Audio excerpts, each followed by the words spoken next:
சில நேரம் இஷாவுடைய தொழுகையில், மக்ரிபுடைய தொழுகையில் சூரத்துல் ஆராஃபை ஓதுவார்கள் ஸல்லல்லாஹு அலைஹி வஸல்லம்.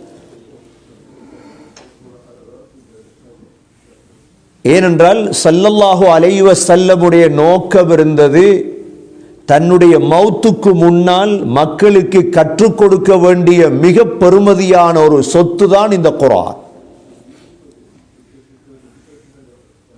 அதனால்தான் சகோதரர்களே, கல்பிலே நியத்து வையுங்கள், மௌத்தாகுவதற்கு முன்னால் நான் இந்த குர்ஆனை ஓதி விளங்கி பேசி முடிக்க வேண்டும். நான் வாழ்வது பல கோடி பணத்தை சம்பாதித்து சந்தோஷம் அடைவதற்கு அல்ல.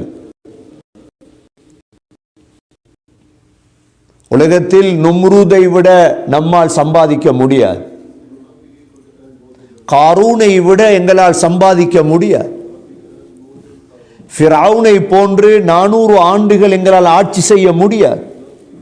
ஆனால் எங்களால் ஒரு சாதனை செய்யலாம், எங்களுடைய மௌத்துக்கு முன்னால் அல்லாஹ் இறக்கிய வேதமாகிய இந்த குர்ஆனை படித்து முடிக்கலாம்.